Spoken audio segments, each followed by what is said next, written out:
Nën moton Magjia është dituri, në Tetov, Ministria e Arsimit së bashku me Komunën e Tetovës organizuan panel diskutimi për rritjen e cilësisë në arsim. Ministrja e Arsimit Vesna Janevska tha se qeveria duhet të mendojë që arsimtarët të mos kenë presion nga prindërit, ndërsa qeveria duhet të organizojë trajnime të posaçme.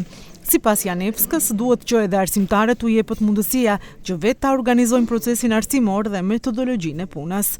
Во минатото, професијата наставник е девалвирана не само од владата, туку и од бројни притисоци кои наставниците ги трпат од родителите, од разни моќници, од други елементи во општеството, нешто што мора да се промени.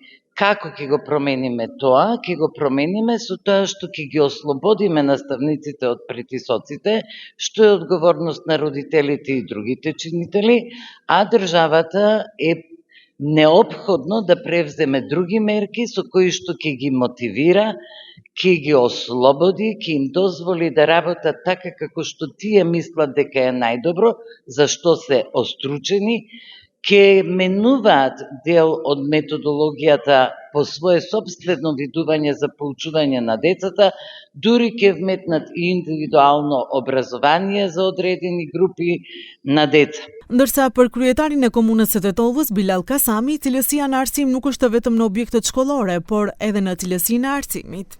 Investimi në procesin mësimor nuk është vetëm në objekte shkollore, por edhe në ngritjen e kapacitetit të arsimtarëve, të punëtorëve arsimor në drejtim të përfshirjes së çdo fëmiu në procesin e mësim-nxënjes.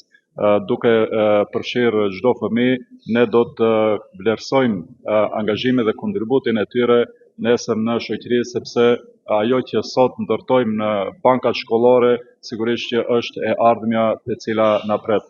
Ministri i Arsimit foli edhe për mungesën e librave në shkolla, duke hedhur topin tek drejtorët, ku sipas saj problemi është tek drejtorët e shkollave dhe jo tek Ministria e Arsimit.